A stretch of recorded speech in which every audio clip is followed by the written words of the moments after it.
Radio Ipsa 91.2 FM, जो कहे दिल की बात।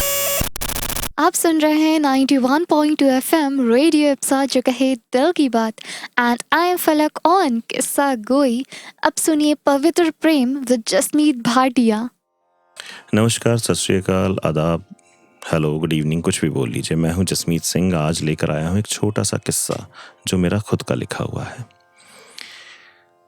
ये कहानी शुरू होती है शहर से कुछ दूर, 15-20 किलोमीटर दूर एक झील का किनारा, पास से गुजरता हुआ एक हाईवे से गुजरते हुए ट्रक या कार की आवाज़ जो है वो इस कहानी के मुख्य किरदार के कानों तक पहुंचती ही नहीं है, क्योंकि बेहद खूबसूरत झील और उसके आसपास के भंवरे, फूल, पत्ती, पत्थर, घास और पीछे एक छोटा सा गांव और उससे उठता हुआ धुआं उसका ध्यान आकर्षित करने के लिए पर्याप्त है।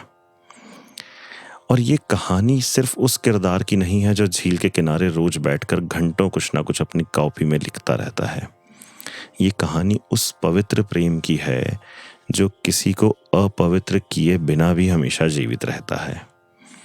ये कहानी उस लड़की के बारे में है जिस लड़की से मिलने के बाद एहसास हुआ कि हमारे शरीर में जो दिल है वो सिर्फ एक मशीन नहीं है, वो असल में एहसास का खजाना है। ये कहानी उस लड़की से संबंधित है जिससे मिलने के बाद ये पता चला कि सुबह कितनी सुहानी होती है। उससे मिलने के बाद पता चला कि रात में जो छोटे छोटे से तारे निकलते हैं ना आसमान में, वो भी आपस में बात करते हैं। उससे मिलने के बाद पता चला कि जो अफसाने बचपन में हमने सुने थे परियों के, वो सच हो सकते हैं। ऐसी परियां दुनिया में होती है। और उसी परी के लिए हमारी कहानी का मुख्य पात्र, जो किसी नाम का मोहताज नहीं है, वो घंटों खड़ा रहता था यूनिवर्सिटी के बाहर। वो घंटों खड़ा रहता था उसकी कोचिंग क्लास के बाहर। अगर कुछ देर के लिए मान ले कि वो मेरे जैसा सरदार होगा, तो वो रोज कोशिश करता होगा कि उसने जिस कलर का दुपट्टा लिया है उसी कलर की पगड़ी बांधकर उस बाहर उसका इंतज़ार करता रहूं।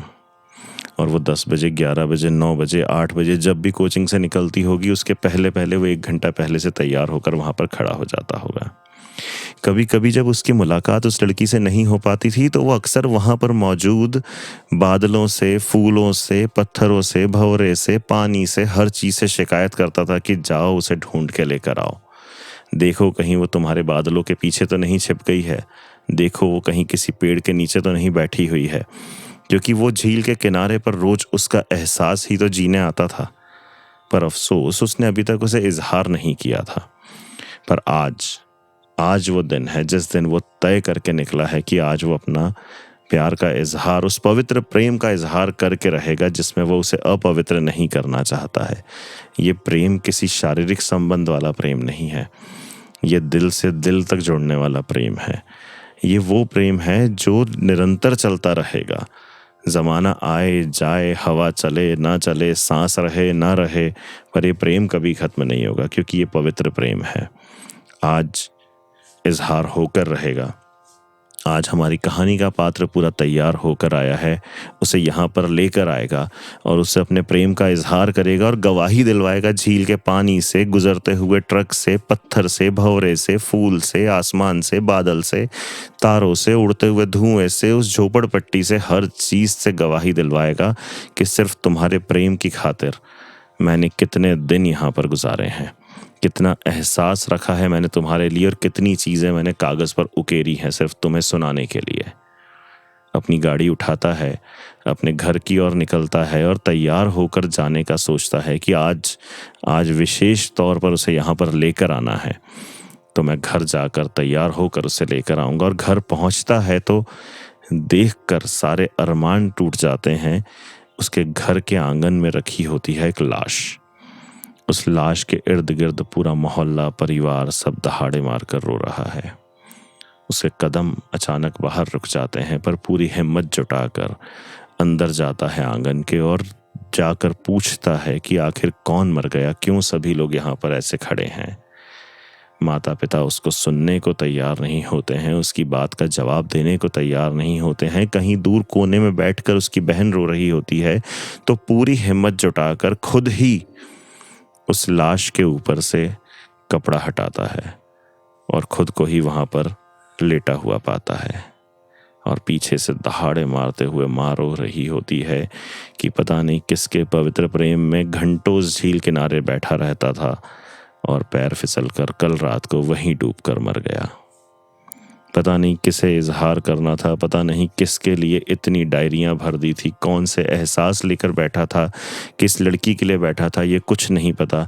क्या पता उसे इजहार किया नहीं किया, वो पवित्र प्रेम उसे ले डूबा, उसका इंतज़ार उसे ले डूबा। खुद की लाश के पास में बैठ जाता है। इस प्रेम का स्तर ये था कि वो भूल चुका था कि वो शारीरिक तौर पर अब इस दुनिया में नहीं है। वो उस प्रेम में इतना खो चुका था कि उसके मन में एक ही बात चल रही थी कि शरीर जा रहा है, शब्द कहीं हवा में खो रहे हैं, पर आत्मा और एहसास हमेशा जिंदा रहेगा। कभी तो गुजरेगी वो इस हाईवे से और फिर मैं करूँगा अपने प्यार का इजहार।